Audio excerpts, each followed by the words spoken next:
Good afternoon, my name is Daniel. Welcome to my channel, and it is Tuesday, and that means in the BookTube sphere it's Tag Tuesday.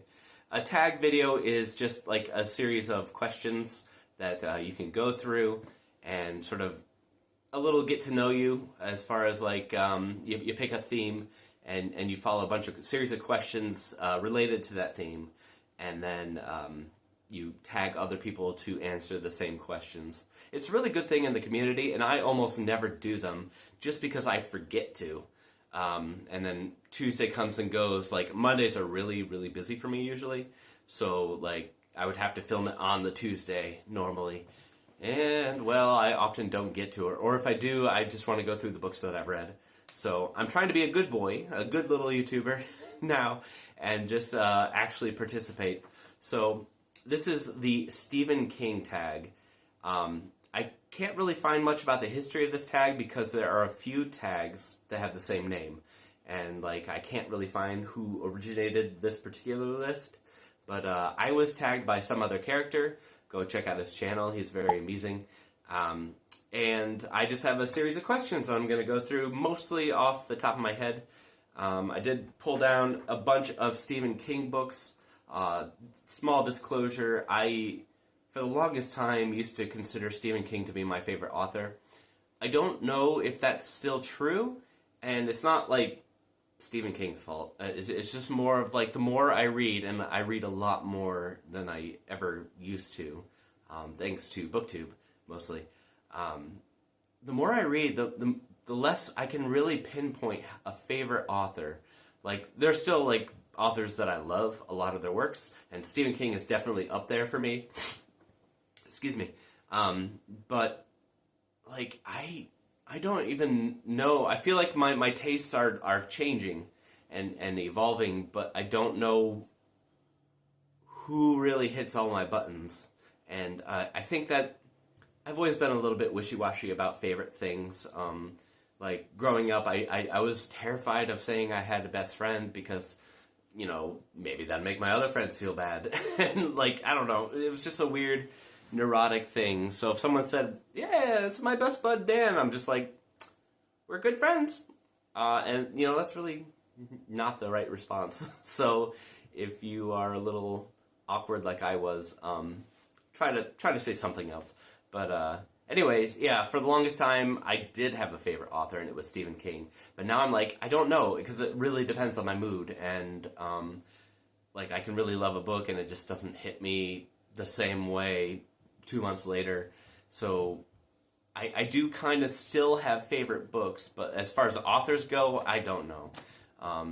A lot of Stephen King's more recent stuff hasn't landed quite as hard for me, and I don't know if it's a me problem or a Stephen problem. But anyways, to the questions, I have read a lot of Stephen King because, like, I was always seeking him out. So I have a good foundation for this one. So the first question is, how did you get into reading Stephen King? I started reading Stephen King when I was 12 years old. I had just moved to Ohio, and I came from like a small town in New York. And when I moved to Ohio, it was a little bit more in the city than I was ever used to. I used to just run around in the hills, and now I was like just in suburbs. And we had a very robust library system in our new town. And so there was one particular branch that we would always go to. It was called the McDowell branch on the Akron Summit County Public Library. And it was torn down, so it doesn't exist anymore, but that building was very nostalgic for me. I got into so many things in that building. Growing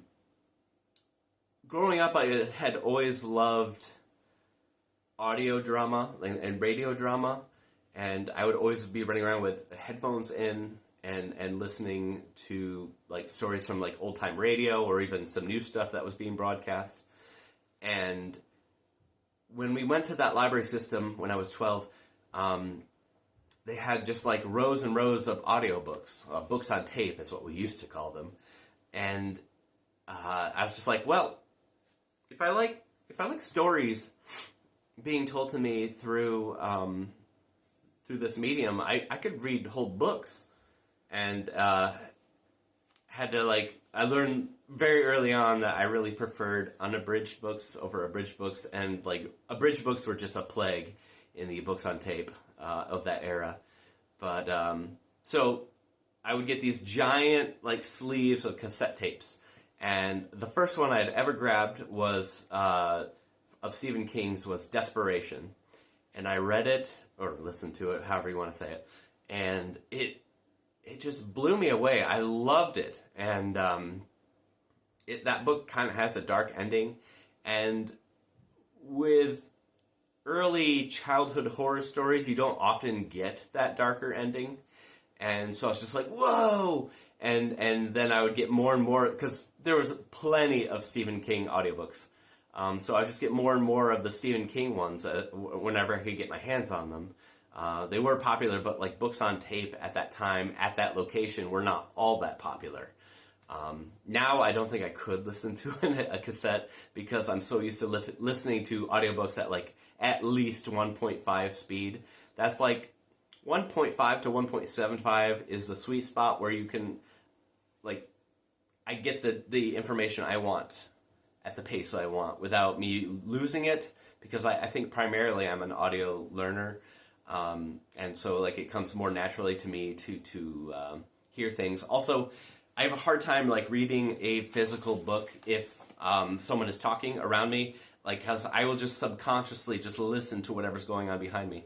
So I'm often have headphones in, because then I can zone in. I can do mundane tasks and not even think about the tasks like dishes or whatnot, or climbing a tree, whatever, pacing.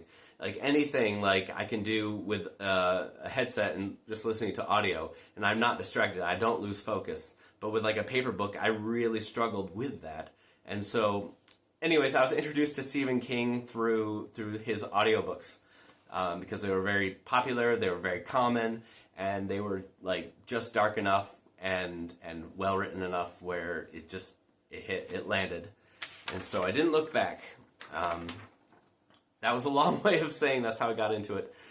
2, what is the first Stephen King book you read? Well, I kind of already said that. That was Desperation. There is a companion book, because Stephen King had a alias, which is Richard Bachman, and this is The Regulators. This was released just after Desperation, and if you get both books, they look the same, have the same cover. It's basically he tries to tell the same story through the Stephen King lens and then through the Richard Bachman lens. But I've never actually read The Regulators, so I have it here, and I'm going to get to it eventually. I just don't know if I'm going to read them both at the same time again, or what I want to do. But anyways, Desperation, again, was the first Stephen King book I have read. Have you read a Stephen King book published the year you were born? Well, I was born in June of 1985. And so there were 2 Stephen King books that had come out in 1985. One is Skeleton Crew, which I don't have a copy of anymore, but I used to, and I've read it. And the other is the Bachman books. Sort of shortly after it was found out that Stephen King was Bachman, they anthologized this, and he put in a forward where he's I was really pissed off that people outed me as Richard Bachman, but here are the books that I released so far. There are 4 books in this anthology, and then there's more Bachman books that were released after, such as The Regulators here. But these were 4 of the earliest. This book includes 4 books. It's an omnibus. It includes Rage, The Long Walk, Roadwork, and The Running Man. Rage you can't pick up anymore because it was the one book Stephen King decided, I'm just going to pull this and no one needs to read it. It's an okay story anyway, but it's about a school shooting, and it's kind of a little more sympathetic to the school shooter than is comfortable in modern times, where it's much more prevalent than it ever seemed to used to be. So this is pretty much the only way you can really get a copy of that book somewhat inexpensively. And I think this is actually going for money too now, but I got it for next to nothing used, so I just need to take care of it. But I read this actually last year. I've read some of these stories before, like The Long Walk and Roadwork, but it was a nice reread. I actually like most of these stories quite a bit. So it came out in 1985. All right, the next question is, which of his books do you prefer to collect? Hardcover editions, paperbacks, or it doesn't matter to you? Mass market paperbacks. This is how I started reading most of my books, but particularly Stephen King books. I would get them from like spinner racks or from the grocery store or at whatever. That's generally how I got my books in that earlier time, because they were somewhat inexpensive. So I do prefer a mass market paperback. However, there are some books of his that don't really work. And like this right here, Under the Dome, parts 1 and 2. Is that in the right order? Yeah. Parts 1 and 2, like, if you have to split a book up, maybe just don't make a mass market paperback. I don't even think they make many mass market paperbacks anymore, except for, like, Stephen King and, like, some of the big names. But they're becoming a dying book form, and I'm sad because this is my preferred book form. But, yeah, it doesn't matter to me. I will say I used to have a whole bunch of Stephen King books, and then I got my first Kindle. That was like the old second generation Kindle keyboard. And I'm like, well, shoot, I don't need all these anymore. So I unloaded a ton of classics, which you could get for like free on Amazon or for like pennies. And I unloaded a bunch of Stephen King because that was easy to come by. And now I regret it. I certainly didn't need all the Stephen King that I had, but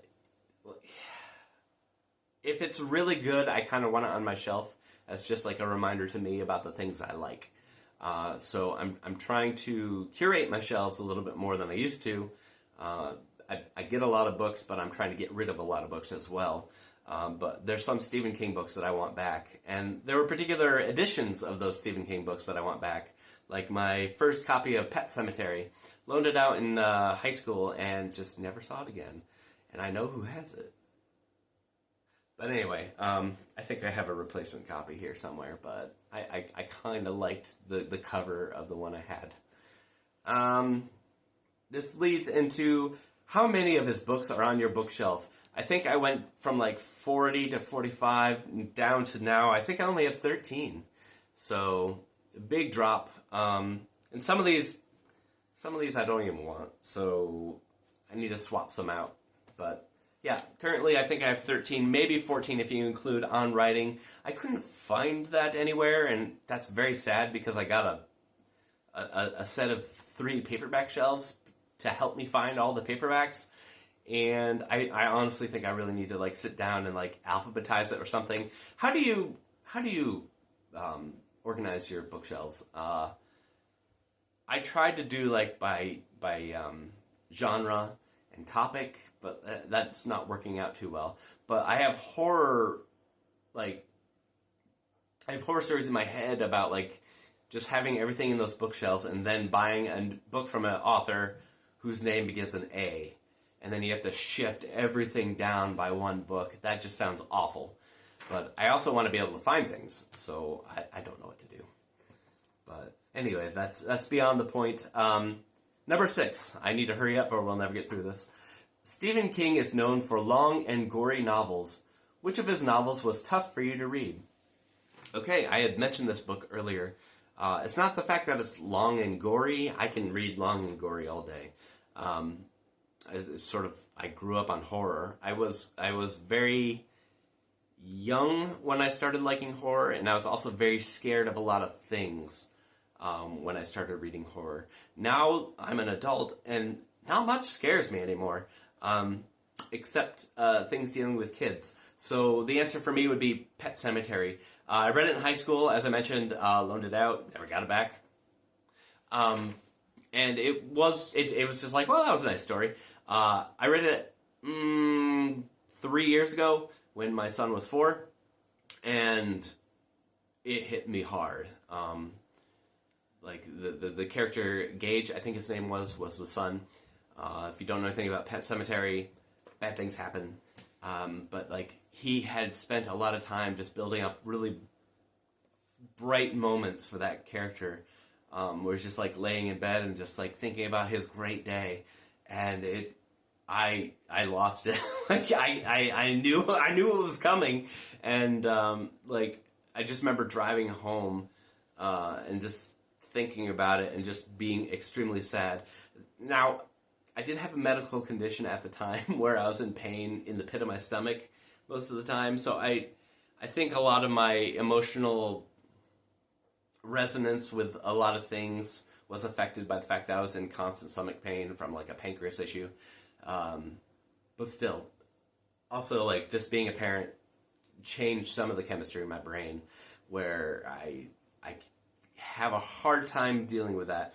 But it's somewhat abating now as my son gets older and as I get older. But still, like Pet Sematary was rough for me. So that is my answer. Have you ever DNF'd a Stephen King book? No, but I did not start a few, and that's just, I haven't had time to get to everything.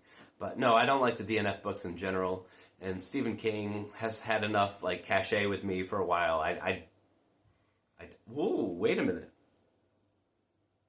I did, but I'm not DNFing forever. But I did borrow a copy of a friend's Under the Dome, and it just wasn't working for the time, so I put it down. But I'm going to get back to it, so if that counts, then Under the Dome. But beyond that, no. He was a favorite author, so I read almost everything he wrote. Next question. What Stephen King book would you like to read but haven't yet?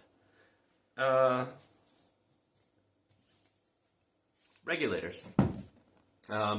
It's like a companion piece to Desperation, so never read it. Haven't read a lot of the Bachman books until recently, so. I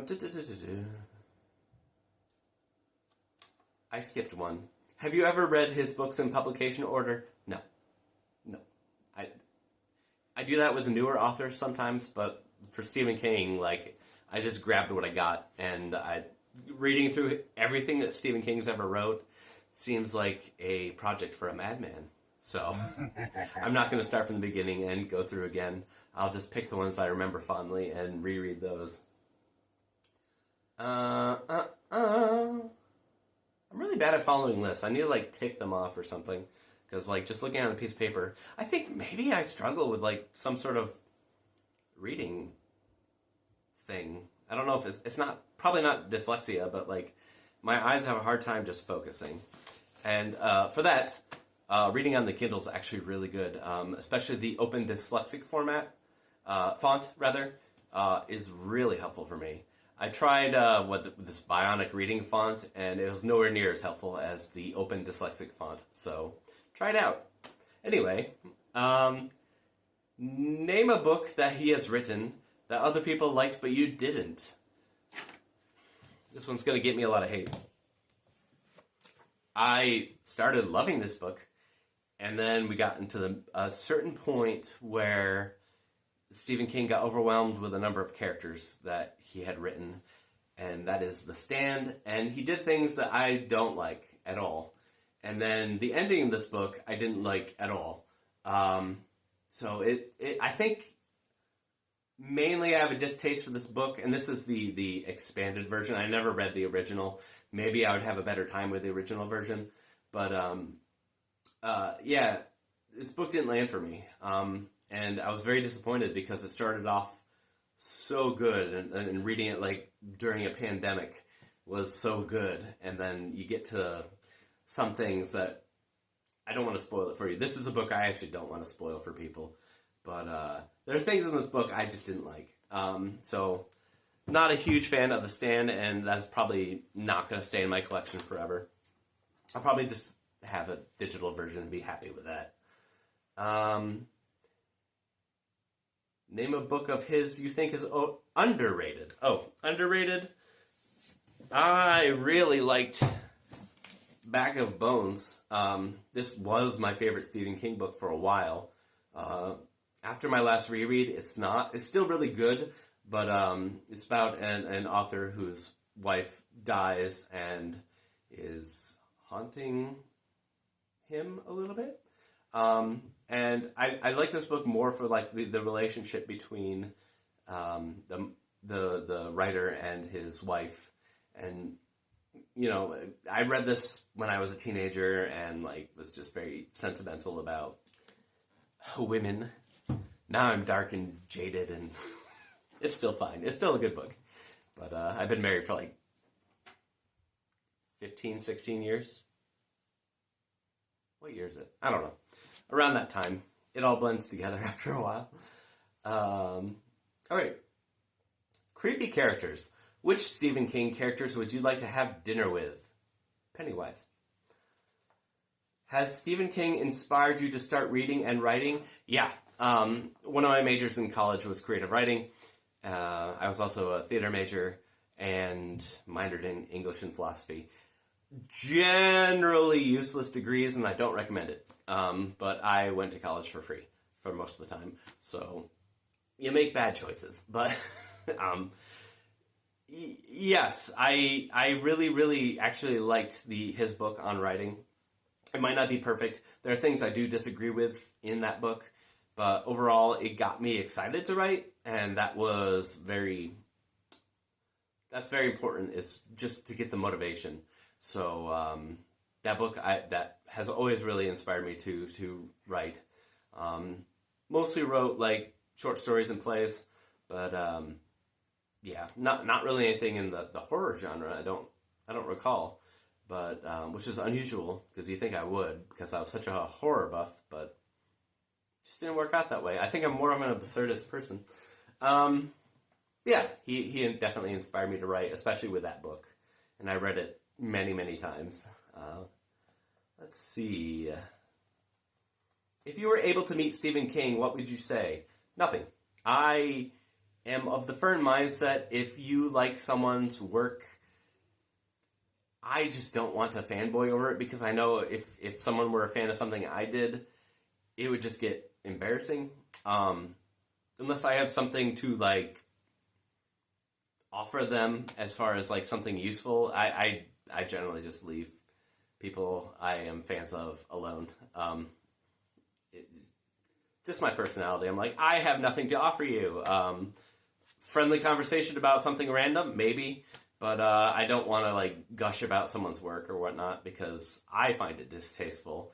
I listen, if I did something and you want to gush at me, that's fine. It's just not something I would seek out. So I'd want to give them the option. If they want to talk about themselves, fine, great, good. But yeah, I'm not the gusher. Have you ever been to Bangor, Maine? No, but I have friends who were from there, so I live vicariously through them. Which do you prefer more, his books or movies? His books. Most of his movie adaptations, not a huge fan of. There is an exception. Dr. Sleep, I actually enjoyed more as the movie than the book, if only because there's an ending of that book that really wanted to be written, and it wasn't. It didn't have the payoff that I was expecting. And the movie hewed a little bit more closer to what I had wanted the ending to be. So it made me happy when I saw it. But yeah, without saying anything more to actually spoil the ending of Dr. Sleep, I did enjoy that movie adaptation more. There are some really good ones out there. There are a couple good versions of The Shining, actually. The TV miniseries is pretty good. The Kubrick movie is a great movie, but it has nothing to really do with the book. So I don't know if it's considered a Stephen King adaptation properly. I know Stephen King didn't like the movie. Yeah, so I prefer the books. He's a writer, not really a movie maker. But name your favorite Stephen King movies? Creepshow. And that was... I mean, he made it into a comic, but it was made into like a screenplay, and Stephen King actually appears in it. It's really awesome. So that's more of a love letter to the EC Comics, and it is great. So Creepshow is the movie I would recommend. Favorite Stephen King book? Oh, this is 17.5 because this was a question I was shocked was not in the tag. So I added it in the tag. And my answer is twofold. There's two books that are always vying for like my favorite Stephen King book. That is It, which is like the common answer, and it's a really dang good book, but it's long. And there's one fatal flaw in the plot, I think, that a lot of people would find distasteful about children. But beyond that, this book is nearly flawless for me. And but I really like some of the stories in Night Shift, and I really like them to a degree where I think I like some of the short stories more than I like it. Particularly Jerusalem's Lot is one of my favorite Stephen King stories of all time. And so these two are constantly like vying to be like my favorite Stephen King book. So basically, if it's a book you're wanting, then it's going to be It. If it's my favorite short story collection, it's going to be Night Shift for now. Subject to always change my opinion. Number 18 is Tag People. I don't know who's done this tag because whenever I look it up, I would say that there are multiple versions of the Stephen King book tag. So if you haven't done it and want to do it, please, by all means, do it. And let me know so I can watch it and we sort of bond over Stephen King together. But yeah, that's it for me. I hope I've finally broken my streak of just not doing these tag videos. I'll get better at them, but for now, I want to say thank you for watching, and I will talk to you later.